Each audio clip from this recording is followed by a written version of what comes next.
In this video, we will talk about the matrix multiplication.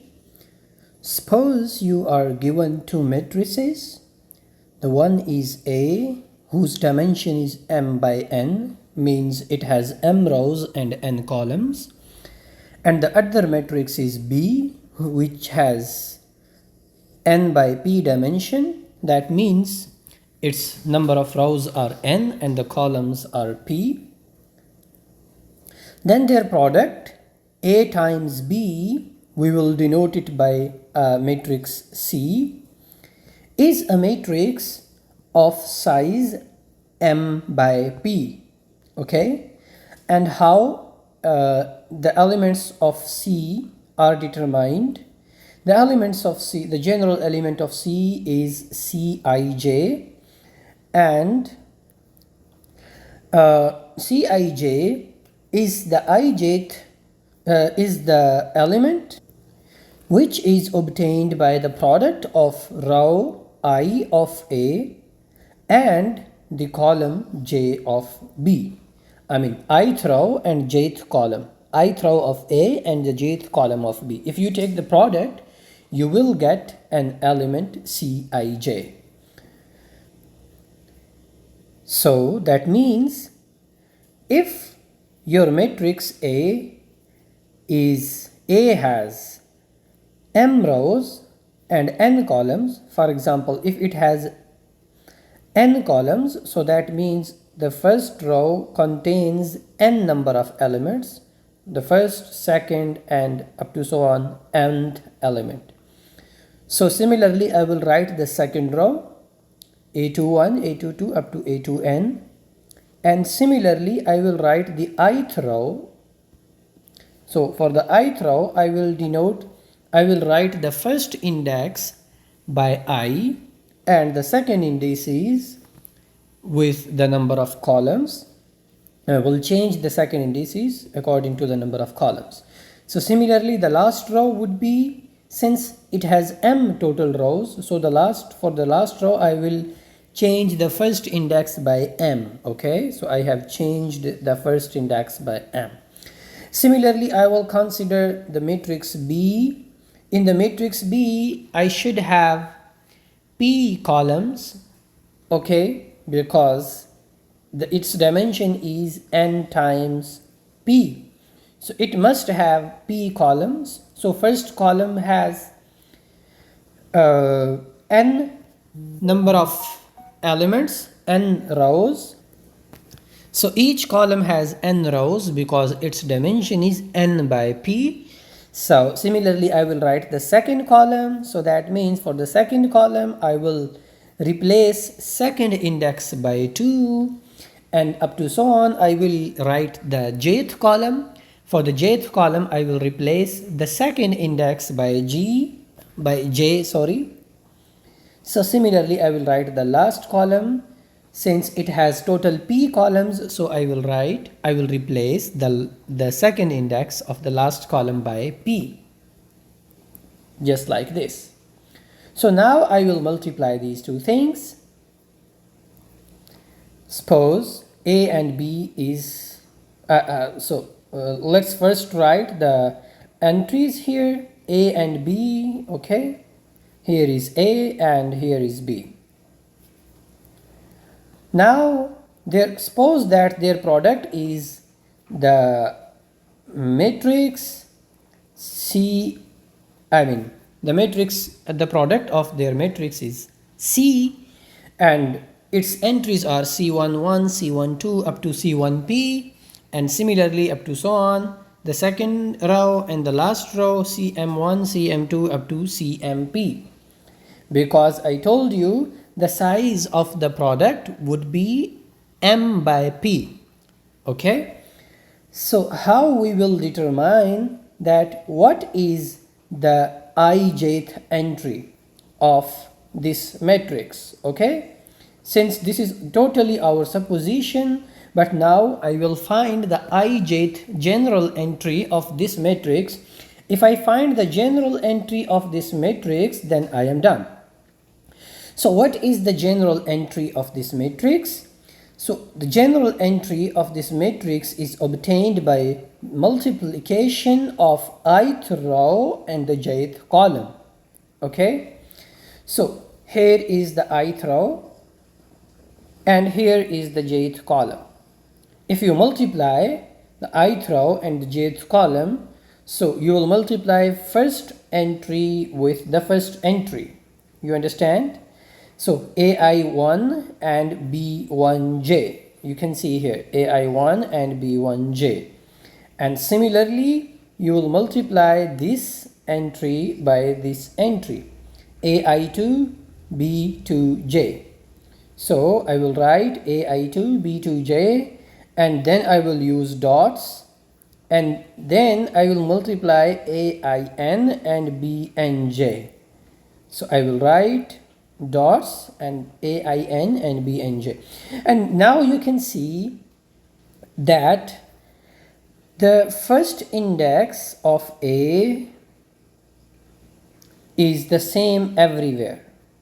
The first index of A is I, okay, and the second index of B is J.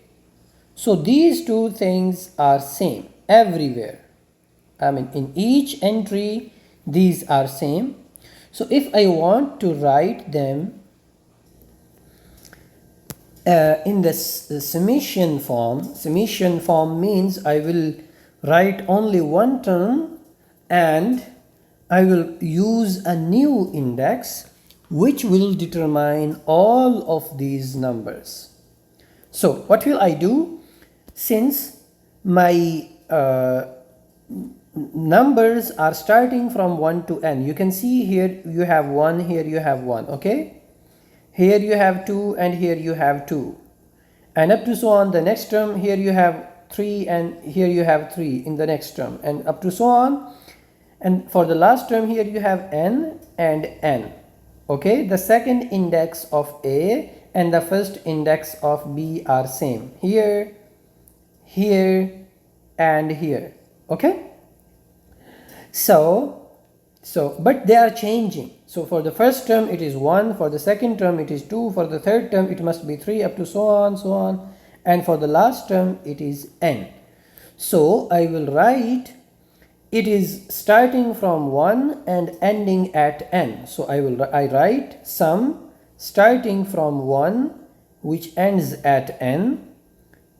Okay, then I will write the general term. So the general term is the first index of AI is the same and the second index of B is the same for all terms. You can see for all terms the first index of A is I for all terms and the second index of B is J for all terms. So they are not changing. So that's why I wrote AI and BJ, the first index of A and the second index of B. But the second index of A and the first index of B is not the same for all terms, because for the first term it is 1, for the second term it is 2, you can see, and for the third term it must be 3 up to so on, and for the last term this is n. So it is keep on changing. So I will write the general term for these. So I will write k and I will write k is varying from 1 to n. Okay, so the second index of A and the first index of B was different. For the first term it was 1, for the second term it was 2, for the third term it was 3 up to so on, and for the last term it was n. So what I did, I wrote the general index which is k and I start k from 1 to n. What does that mean? It means when you put k is equal to 1 here, you will get this term. Okay, when you put, since k starts from 1 and goes up to n, so if you put k is equal to 2, you will get ai2 b2k, so the second term. Okay, if you put k is equal to 3, you will get ai3 b3j, the third term, which I have not written.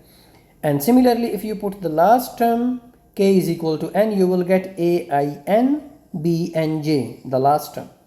Okay, so in order to write this whole thing, I had summed it up as a single term, and this is the summation. Summation means this sums all of the numbers.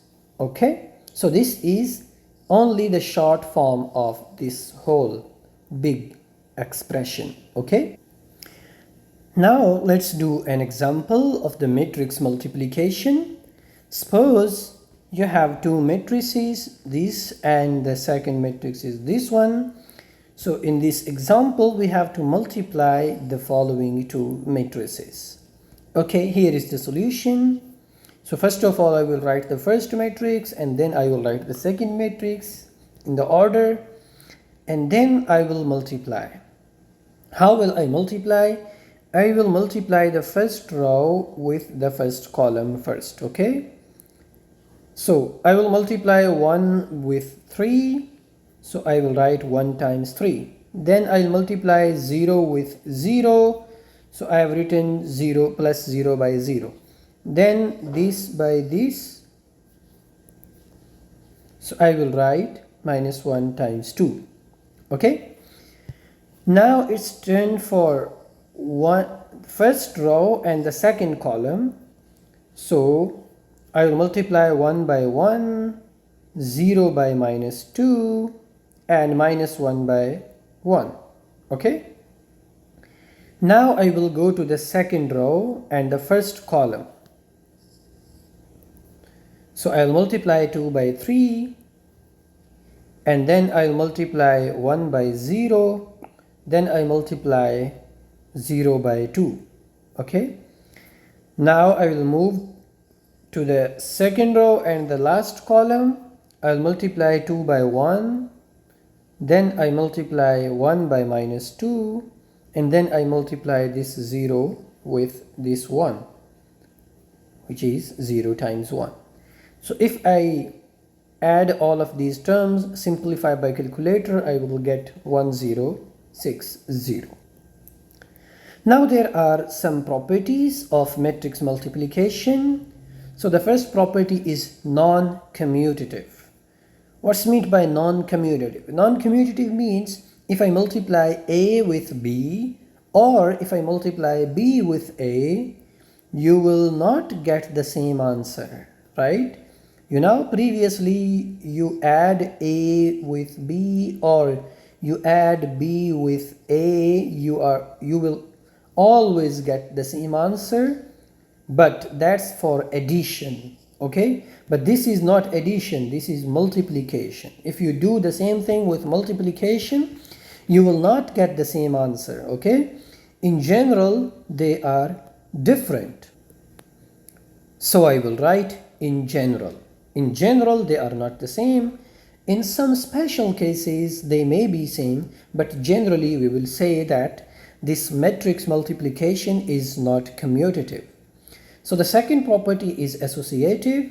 Associative means if you have three matrices, if you multiply them in this order, A times B times C, so either you multiply A times B first and then you multiply the result with C, or you multiply B and C first and the result you multiply with A, you will end up with the same answer always.